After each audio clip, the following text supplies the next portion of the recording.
Class 11th math बच्चे, जैसे कि आपका चैप्टर नंबर फर्स्ट चल रहा है बेटा, जिसमें मैं आपकी इंट्रोडक्शन आज शुरू करवाने वाली हूँ। फर्स्ट सी एक्सरसाइज से रिलेटेड है, जिसमें बेटा आपका फर्स्ट कंसेप्ट है subsets.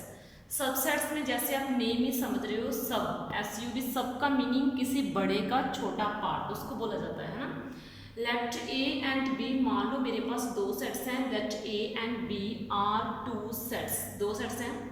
The set A is said to be subset of B। मान लो इस फर्स्ट को मैं सेकंड का सबसेट बोलूंगी। कैसे? If every element of A, अगर A का हर एक एलिमेंट B में हो, ठीक है। अब इसका मीनिंग क्या है? मान लो मैंने ना एक सेट ले लिया 1 2 3, ठीक है।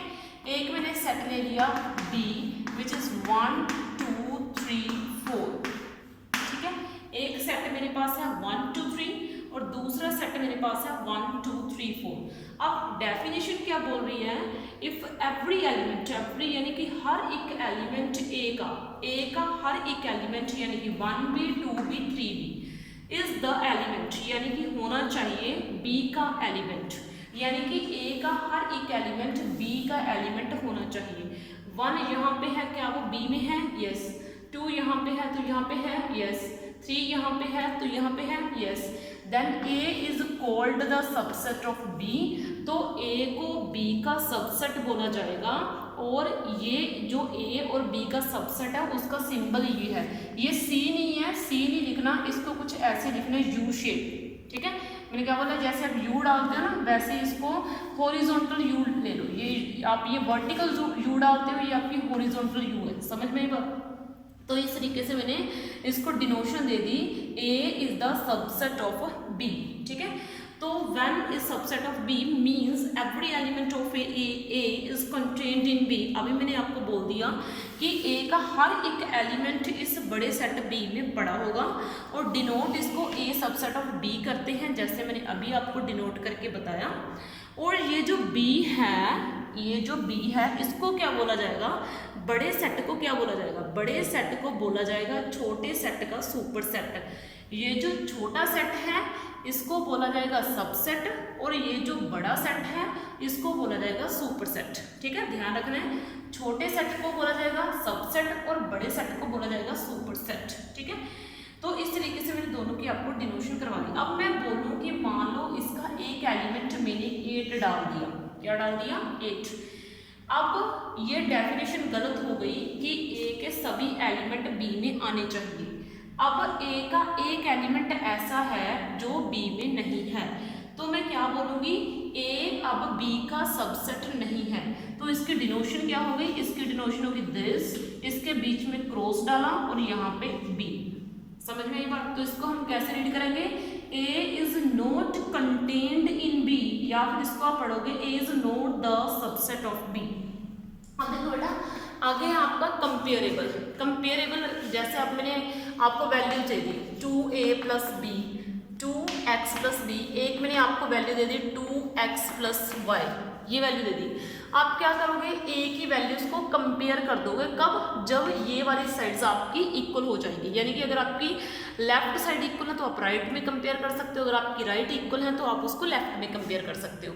तो अब कंपेरेबल सेट्स कैसे होते हैं? हम सेट्स को कैसे कंपेयर करते हैं? हम सेट्स को कंपेयर करते हैं अगर पहला सेट दूसरे का हो सबसेट, और दूसरा सेट पहले का हो subset, then A and B दोनों इक्वल हो जाएंगे। इसका मीनिंग क्या है? मान लो मैंने एक एग्जांपल ले ली 1 2 3, मैंने A में ये एलिमेंट ले लिए और B में भी सेम ही ले लिए, ठीक है।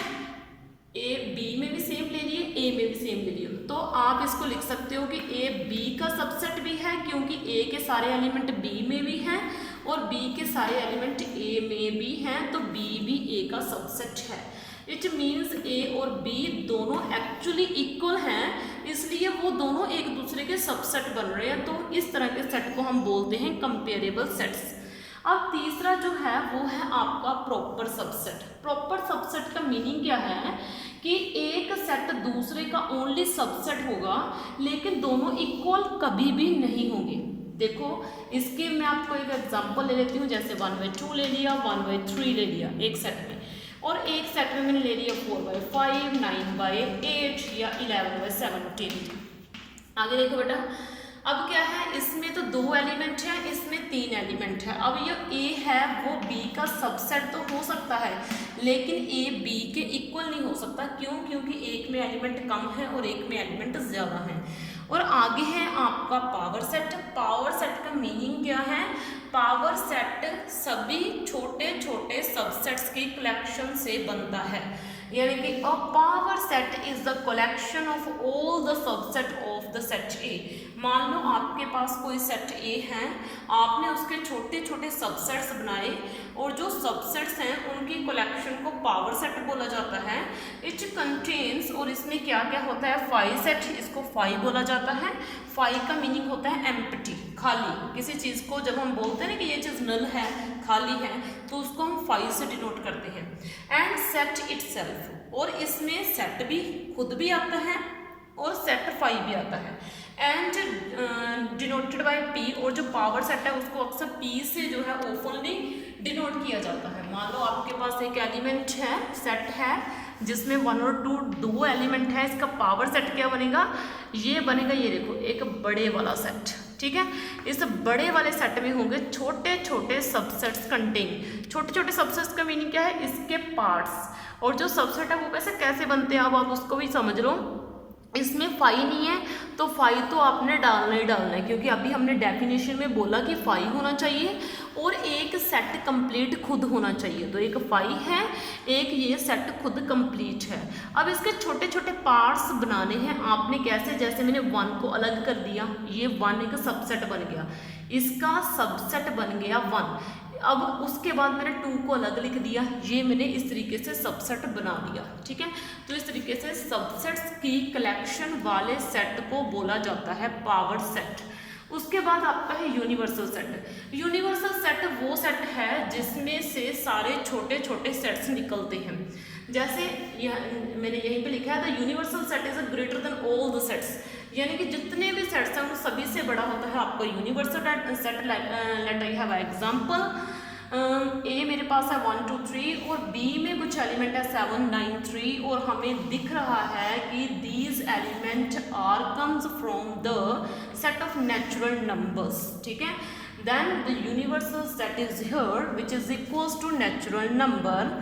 तो बेटा ये इसमें आपका कंप्लीट हो गया इंट्रोडक्शन फर्स्ट सी एक्सरसाइज का। नेक्स्ट में बेटा हम इसकी क्वेश्चंस रन करेंगे। Thank you.